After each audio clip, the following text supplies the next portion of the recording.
Assalamualaikum warahmatullahi wabarakatuh. Excuse me, my name is Mariani Ahmadewi.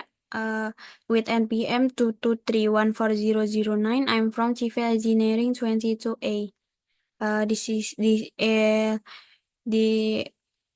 I want to explain about design thinking, an innovative approach to problem solving.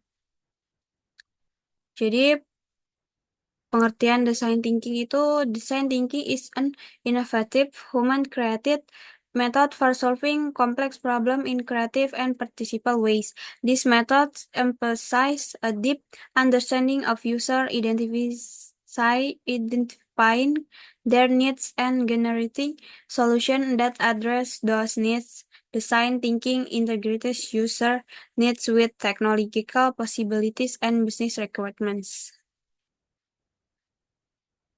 Tahapan design thinking. Yang pertama itu ada empathize atau berempati. Tujuannya memahami kebutuhan, perasaan, dan masalah pengguna dengan mendalam. Metodenya observasi, wawancara, dan pengumpulan data kualitatif. Yang kedua, define atau menetapkan. Tujuannya menyusun dan mengidentifikasi masalah inti yang perlu dipecahkan. Metodenya analisis data dari tahap empati untuk mengidentifikasi pola dan menentukan pernyataan masalah yang jelas. Yang ketiga, ideat atau berkreasi. Tujuannya menghasilkan berbagai ide dan solusi kreatif tanpa membatasi diri.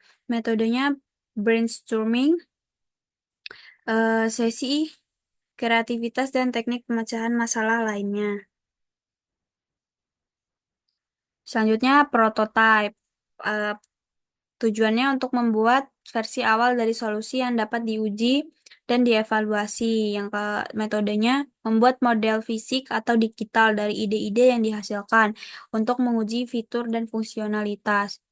Lalu ada tes atau uji, tujuannya menguji prototype dengan pengguna untuk mendapat umpan balik dan wawasan lebih lanjut. Metodenya uji coba prototype dengan pengguna, observasi, dan pengumpulan umpan balik untuk perbaikan. Terus ada prinsip-prinsip design thinking. Yang pertama itu berpusat pada manusia, fokus pada kebutuhan dan perspektif pengguna untuk menciptakan solusi yang relevan dan efektif. Yang kedua itu ada iteratif atau proses ini bersifat siklus dan berulang, memungkinkan perbaikan dan penyesuaian berdasarkan umpan balik dan hasil pengujian. Yang ketiga ada kolaboratif, melibatkan berbagai pemangku kepentingan dan disiplin ilmu untuk mendapatkan perspektif yang beragam dan solusi yang lebih baik. Yang keempat ada eksperimen dan prototipe, menggunakan eksperimen dan prototipe untuk mengeksplorasi solusi dan memvalidasi ide-ide sebelum implementasi penuh. Terus ada manfaat design thinking. Yang pertama itu inovasi, mendorong ide-ide baru dan solusi kreatif yang mungkin tidak muncul melalui metode pemecahan masalah tradisional. Yang kedua, peningkatan pengalaman pengguna, memastikan solusi yang dikembangkan sesuai dengan kebutuhan dan harapan pengguna, meningkatkan kepuasan dan adopsi.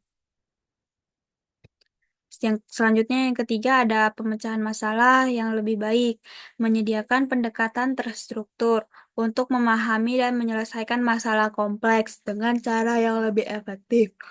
Yang keempat ada kolaborasi yang lebih baik, mendorong kerjasama antara tim dengan latar belakang dan keahlian yang berbeda untuk menghasilkan solusi lebih komprehensif. Lalu ada contoh penerapan design thinking. Yang pertama, perencanaan produk. Apple menggunakan design thinking untuk merancang produk-produk yang sangat berfokus pada pengalaman pengguna seperti iPhone dan MacBook. Yang kedua, layanan kesehatan. Contohnya ada IDEO, bekerja sama dengan rumah sakit untuk mendesain ulang pengalaman pasien dan meningkatkan efisiensi layanan kesehatan. Yang ketiga, pengalaman pelanggan. Starbucks menggunakan design thinking untuk mengembangkan konsep toko dan pengalaman pelanggan yang unik dan menyenangkan. Kesimpulannya, design thinking adalah pendekatan yang efektif untuk memecahkan masalah dengan fokus pada pemahaman mendalam tentang pengguna dan menciptakan solusi inovatif. Dengan mengikuti tahapan dan prinsip-prinsipnya, tim dapat mengembangkan solusi yang tidak hanya efektif, tetapi juga relevan dan bermanfaat bagi pengguna. Mungkin segitu aja yang bisa saya jelaskan tentang materi design thinking. Eh, Kurang lebihnya saya mohon maaf. Terima kasih telah mendengarkan. Wassalamualaikum warahmatullahi wabarakatuh.